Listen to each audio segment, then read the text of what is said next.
سومرو صاحب آپ مجھے سن پا رہے ہیں؟ سومرو صاحب جی السلام علیکم. وعلیکم السلام sir, thank you very much for joining us. یہ بتا دیجیے گا کہ بہت دن تک یہ بات چلتی رہی کہ آپ لوگوں کی سولو فلائٹ ہوگی یا کسی کے ساتھ پارٹنرشپ ہوگی. آپ بتا دیجیے سولو فلائٹ ہی لیں گے آپ؟ سب سے پہلے تو آپ کا بہت شکریہ، آپ نے مجھے انوائٹ کیا. آپ کی آواز کلیئر نہیں ہے مجھے، اور کچھ آواز میں گڑبڑ بھی ہو رہی ہے. مولانا فضل الرحمان صاحب نے جو آج سولو فلائٹ کی بات کی ہے، یقیناً آپ ایک بات یاد رکھیں کہ پاکستان کے اس مخدوش حالات میں، جہاں ملکی حالات، معاشی حالات، امن امان کے حالات اتنے مخدوش ہوں، اور اس صورتحال میں ایک سیاسی لیڈر جو ہے جب یہ بات کرے کہ میں اکیلے اپنی تحریک چلاؤں گا، تو آپ اس سے اندازہ لگائیں کہ مولانا فضل الرحمان آج بھی پاکستان کا سب سے طاقتور ترین لیڈر ہے. آج بھی پاکستان کے عوام مولانا فضل الرحمان کے ایک اشارے کے منتظر ہیں. اس کی مثال پچھلے 3-4 مہینے کے اندر آپ نے دیکھی ہے. بلوچستان کے اندر، خیبر پختونخوا میں، کراچی میں، کل لکی مروت میں مولانا فضل الرحمان صاحب نے جو پروگرام کیے ہیں، لاکھوں کے تعداد میں لوگوں نے مولانا صاحب کے حکم پر لبیک کی ہے اور وہ میدان میں آئے ہیں. یعنی جمعیت علماء اسلام آج بھی پاکستان میں عوام کی سب سے مقبول ترین جماعت ہے، جو اکیلے سب سے بڑے پروگرام بھی کر سکتی ہے، مظاہرے بھی کر سکتی ہے، دھرنے بھی کر سکتی ہے. لیکن ماضی کے تلخ تجربوں کا مزید ہم خمیازہ شاید نہیں بھگت سکتے.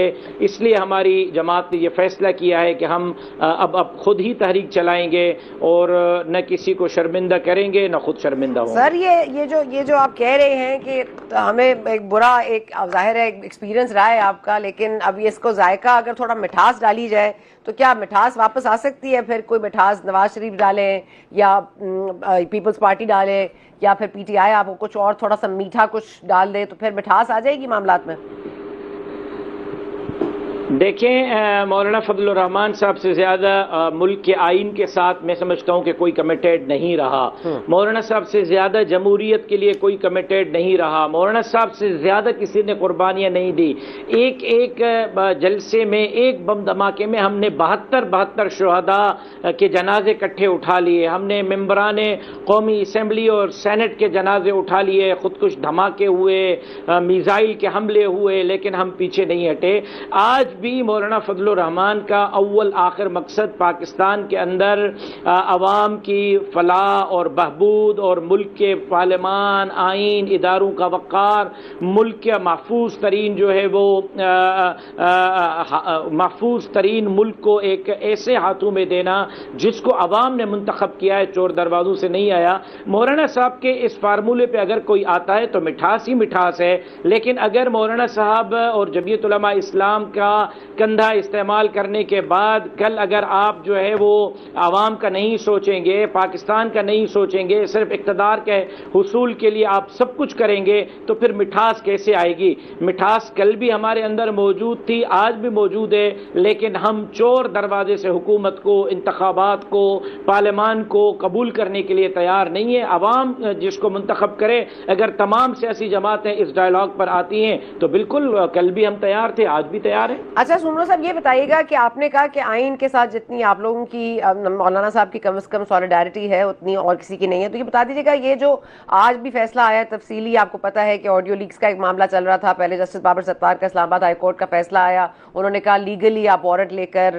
سرویلنس کر سکتے ہیں. اس کے بعد یہ معاملہ سپریم کورٹ میں چیلنج کیا گیا، تو وہاں پہ آپ کو پتا ہے کہ اس پر ابھی تک تو یہی کہا گیا ہے کہ ابھی with in the parameters of law یہ ہو سکتا ہے. لیکن اسی دوران ایک ایس آر او آ جاتا ہے اور اس پہ آپ کو 18 گریڈ افسر جو ہے اس سے اوپر کوئی بھی آپ کی سرویلنس، کسی کی بھی سرویلنس ہو سکتی ہے. تو اس ایشو پر آپ کی کیا پوزیشن ہے؟ جے یو آئی کی، مولانا صاحب کی کیا پوزیشن ہے؟ یہ جو سپریم کورٹ کا ختم نبوت کے حوالے سے فیصلہ ہوا ہے، آپ اس کی بات کر رہی ہیں؟ نہیں جی، میں جسٹس امین الدین اور جسٹس افغان نے جو معاملہ آڈیو لیکس والا تھا، نجب ثاقب کا اور بشرا بی بی کا جو آڈیو لیکس کا کیس، اسلام آباد ہائی کورٹ میں جسٹس بابر ستار نے جو فیصلہ دیا تھا کہ کالز انٹرسیپٹ کرنا اور سرویلنس کرنا وداؤٹ پرمیشن، اور اسی معاملے پہ ایک ایس آر او لے آتی ہے حکومت کہ 18 گریڈ کا افسر اس سے اوپر جو بھی چاہے آپ کی سرویلنس کر سکتا ہے، جس کی چاہے کر سکتا ہے. میں معافی چاہتا ہوں، آپ کی آواز بالکل کٹ کٹ کر مجھے آ رہی ہے، میں آپ کا سوال نہیں سمجھ پایا ہوں۔ اچھا میں دوبارہ بولتی ہوں سر، اب آ رہی ہے کچھ بہتر؟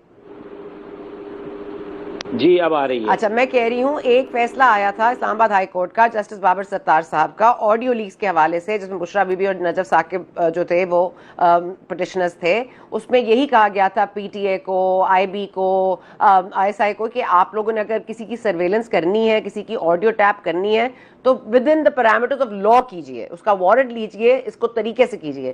اس کو چیلنج کیا گیا سپریم کورٹ میں، سپریم کورٹ کے 2 ممبر بینچ نے آج تفصیلی فیصلہ بھی جاری کر دیا ہے، انہوں نے بھی یہی کہا ہے جو بابر ستار صاحب نے کہا ہے ان مور اور لیس دا سیم ورڈز۔ لیکن حکومت ایک ایس آر او جاری کرتی ہے جس کے بعد وہ یہ پرمیشن دیتی ہے کہ 18 گریڈ سے اوپر جو بھی افسر ہے وہ کسی کی بھی سرویلنس کسی بھی وقت کبھی بھی کر سکتا ہے۔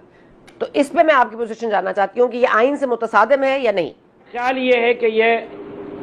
میرا خیال یہ ہے کہ یہ غلط فیصلہ ہے، اور حکومتی فیصلہ اپنی جگہ پر، انسانی حقوق کے بھی یہ منافی ہے۔ ہر ایک بندے کی اپنی پرائیویسی ہوتی ہے، لیکن جو 18 گریڈ کے افسران بیٹھے ہوئے ہیں یا پارلیمان میں اور آئین کے جو اس وقت تشریح کرنے والے بیٹھے ہوئے ہیں، سب نے حلف اٹھائی ہوئی ہے کہ وہ اس ملک کے ساتھ وفادار رہیں گے۔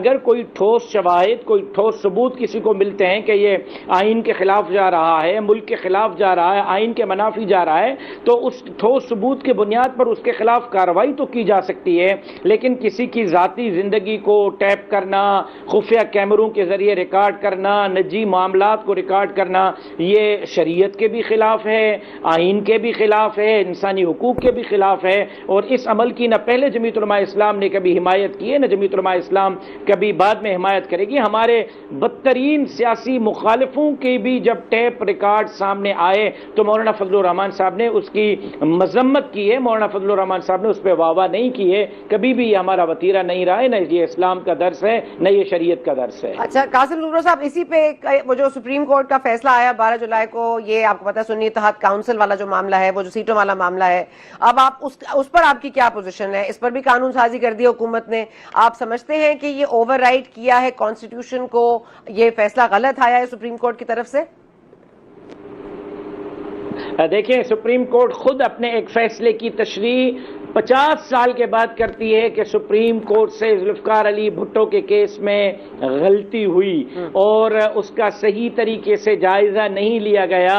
اس فیصلے پہ بھی شاید 50 سال نہیں 5 سال کے بعد یہی سپریم کورٹ آ کے کہے گا کہ یہ فیصلہ غلط تھا۔ ایک جماعت جب خود اس میں درخواست گزار ہی نہیں ہے، جس جماعت کو خود الیکشن کمیشن نے سپریم کورٹ میں جا کر فیصلہ دلوایا اور سپریم کورٹ نے خود فیصلہ دیا کہ بلے کا نشان انتخابات میں نہیں ہوگا اور وہ ایلیجیبل نہیں ہے الیکشن لڑنے کے، ایک جماعت سپریم کورٹ کے فیصلے کے تحت جب ایلیجیبل نہیں تھی اور پھر اس کیس میں وہ جماعت فریق نہیں تھی، اس کے بعد فریق سنی اتحاد کونسل تھی، سنی اتحاد کونسل کا اپنا سربراہ آزاد امیدوار کے طور پر الیکشن لڑا، اور اس کے بعد جو ہے سپریم کورٹ نے ایک ایسی جماعت کو سیٹیں دے دی جو نہ فریق ہو، جس کو خود انہوں نے کل عدم کیا تھا کہ آپ انتخابات میں حصہ نہیں لے سکتے، اور ان کو سیٹیں دینا میں سمجھتا ہوں کہ یہ نا انصافی پر مبنی فیصلہ ہو سکتا ہے۔ اس پر جو سپریم کورٹ میں دوبارہ الیکشن کمیشن گئی ہے، نظر ثانی کی اپیل دائر ہو رہی ہے، سپریم کورٹ کو اپنے فیصلے پر نظر ثانی کرنی ہوگی۔ سیاسی حلقوں میں اس فیصلے پر تشویش پائی جاتی ہے اور ایسے فیصلوں سے سیاسی عدم استحکام ہوگا، نہ کہ سیاست مضبوط ہوگی۔ اچھا قاسم زمرہ صاحب، یہ میری اطلاعات کے لیے عرض کر دیجئے کہ اب یہ جو اگر سپوزنگ کہ سپریم کورٹ کا فیصلہ مان لیا جاتا ہے اور اس پہ ریویو نہیں ہوتا اور اس قانون سازی کا بھی کوئی فائدہ نہیں ہوتا، اور بار بار منصور علی شاہ صاحب بھی ہیں جو جسٹس ہیں معزز، وہ بھی یہ کہہ رہے ہیں کہ یہ بائنڈنگ فیصلہ ہے، آپ کو ماننا ہے، تو چلیں اب نظر ثانی ہوتی ہے، ریویو ہوتا ہے، اس کے باوجود 15 دن میں اس کو کرنا تھا۔ اگر تو سینٹ انتخابات ہوتے ہیں خیبر پختونخوا میں، کیا پی ٹی آئی آپ کو کوئی سینیٹرشپ کوئی ایک سیٹ دے گی؟ دیکھیں پی ٹی آئی یا دیگر جماعتیں، سیاست میں دروازے کبھی بھی کسی کے لیے بند نہیں ہوتے. ہم نے پی ٹی آئی سے کوئی سیٹ نہیں لینی ہے. ہمارے اپنے وہاں ایم پی ایز اتنے موجود ہیں کہ جمعیت علماء اسلام اپنے ایم پی ایز کے ووٹ کے بلبوتے پہ وہاں سے سینٹ کی سیٹیں نکال سکتی ہیں. وہاں یہ پریشانی پیپلز پارٹی کو لائق ہے کہ پیپلز پارٹی کے 2 سے 3 ایم پی اے ہیں اور 2 سے 3 ایم پی اے والی جماعت 22 ایم پی اے کہاں سے لائے گی اور وہاں سے کیسے سیٹ نکالے گی. اگر جنرل نکالتی ہے، ٹیکنوکریٹ اگر ان کو سیٹ چاہیے یا اقلیت کی سیٹ چاہیے تو اس کے لیے 50-60 ووٹ چاہیے. تو یہ پریشانی ہم سے زیادہ پاکستان پیپلز پارٹی کے لیے ہے. اس وقت خیبر پختونخوا کی اسمبلی میں لیڈر آف دا اپوزیشن جمعیت علماء اسلام کا ہے. لیکن ایک فارمولہ جو بلوچستان میں ہوا کہ بلا مقابلہ تمام جماعتوں نے اپنے اپنے امیدوار وہاں سے سینیٹر منتخب کروا لیے. اگر ایسے فارمولے پہ کوئی کوششیں ہو رہی ہیں تو سیاسی جماعتوں کو کوشش کرنے دیں. یہ اچھا اقدام ہے. جب بلا مقابلہ نہیں ہوتے اور سینٹ میں واک لگتا ہے پھر بھی میڈیا پہ شور ہوتا ہے کہ جی واک لگ رہا ہے، ہاف اسٹیڈنگ ہو رہی ہے، ایم پی ایس کی خریداری ہو رہی ہے. لیکن اگر کوئی جماعت ابھی وہاں بلا مقابلہ بلوچستان کی طرح ایم پی ایس منتخب کرانے کے لیے کوشش کر رہی ہے، سیاسی جماعتیں اس پر سنجیدہ ہیں، تو میرا خیال یہ کہ یہ بہتر اقدام ہے. لیکن جے یو آئی کو اس میں کوئی زیادہ پریشانی کا مسئلہ نہیں ہے. خیبر پختونخوا میں اگر پریشانی کا مسئلہ ہوگا تو وہ پیپلز پارٹی کے لیے ہوگا. اچھا سمرو صاحب یہ بتا دیجئے کہ یہ جو ایشو ٹو ایشو والی بات ہے اور دوسرا یہ جو دھرنوں کی جو بات کر رہے ہیں یا یہ جس طرح سے کہہ رہے ہیں کہ سڑکوں پر بھی آئیں گے مولانا صاحب، کیا فارمولا ہے، کیا ڈیٹ لائن ہے، کیا ٹائم لائنز ہیں، اور ایشو ٹو ایشو بھی اگر آپ سمجھا دیں ہمیں کہ کس طرح سے معاملہ چلے گا. عدم اعتماد بھی ہو سکتا ہے اس کا ایک حصہ. 25 جولائی 2018 کے دن مولانا فضل الرحمان صاحب کا جو موقف تھا، آج 2024 میں بھی مولانا فضل الرحمان صاحب کا موقف وہی ہے. فرق اتنا ہے کہ اس وقت عمران احمد خان نیازی صاحب حکومت بنا رہے تھے. انہوں نے کہا کہ مولانا صاحب کا موقف غلط ہے. مسلم لیگ نون اور پاکستان پیپلز پارٹی حکومت نہیں بنا رہے تھے. انہوں نے کہا مولانا صاحب کا موقف درست ہے. پھر ہوا یہ کہ 8 فروری 2024 کو مولانا صاحب اپنے موقف پر کھڑے ہیں. موقف میں تبدیلی لائی ہے مسلم لیگ نون، موقف میں تبدیلی لائی ہے پیپلز پارٹی، موقف میں تبدیلی لائی ہے پی ٹی آئی.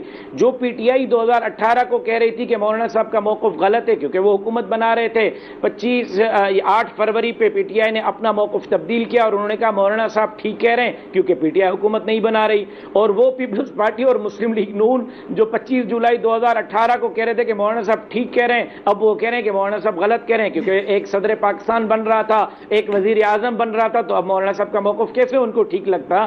ہم اپنے موقف پہ کل بھی کھڑے تھے، آج بھی کھڑے ہیں کہ دھاندلی زدہ پارلیمنٹ قبول نہیں. مولانا فضل الرحمان کا صاف واضح موقف ہے کہ جعلی پارلیمنٹ قبول نہیں. عوام نے جن کو ووٹ دیا ہے وہ اسمبلی میں نہیں ہے. عوام نے جن کو ووٹ دیا ہے وہ آج بھی روڈوں پر کھڑے ہیں. عوام کے مرضی کے مطابق ممبران آنے چاہیے. لیکن آپ نے بات کی تحریک کی، تو میری بہن تحریک ہم نے پہلے بھی چلائی ہے، نئی کوئی بات نہیں ہے. 18 ملین مارچ ہم نے پچھلے 5 سالوں میں کیے.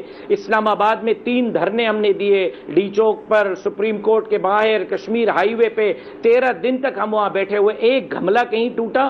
یعنی یہ امتیاز جمعیت علماء اسلام کے کارکن کو جاتا ہے کہ میٹرو کے ٹریک پر ہم کھڑے جلسہ کر رہے ہیں لاہور میں اور میٹرو کی بسیں چل رہی ہیں.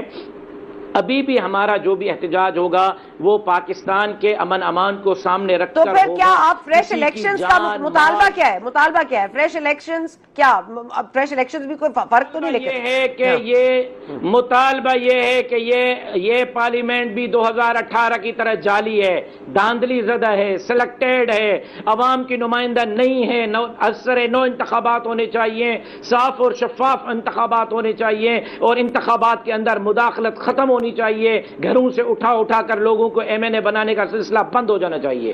ٹھیک ہے. اور جنرل ریٹائرڈ فیض حمید صاحب کے اوپر جو کارروائی ہو رہی ہے، جن کو تحویل میں لیا گیا ہے، کورٹ مارشل کی کارروائی ان کے خلاف شروع ہوئی ہے، یہ آپ کے بھی پوزیشن کی نشاندہی کرتی ہے اور آپ اس سے مطمئن ہیں؟ دیر آید درست آید. کاش کہ یہ کاروائی بہت پہلے ہو جانی چاہیے تھی. ہم یہی تو رونا رو رہے تھے لیکن ہماری بات کوئی نہیں سن رہا تھا. اس طرح کی کارروائیوں سے آئندہ بیوروکریسی میں بیٹھے ہوئے لوگ, اسٹیبلشمنٹ میں بیٹھے ہوئے لوگ, آپ کے اسٹیبلشمنٹ ڈویژن میں بیٹھے ہوئے لوگ, الیکشن کمیشن میں بیٹھے ہوئے لوگ جو عوام کے مینڈیٹ کو چرانے کے لیے اپنی طاقت کا استعمال کرتے ہیں, وہ 100 مرتبہ سوچیں گے, اس انجام کو دیکھ کر سوچیں گے. میرا خیال یہ ہے کہ جو لوگ ملک کے غداری میں, عوام کے حقوق پر ڈاکہ ڈالنے میں ملوث ہیں, ان کو قرار واقعی سزا ملنی چاہیے. جب تک سزا نہیں ملے گی ہمارا ملک ٹھیک نہیں ہوگا. بہت بہت شکریہ آپ کا سومرو صاحب, آپ نے ہمارے لیے وقت نکالا, لیکن مندوقیل صاحب بھی کاش ساتھ ہوتے.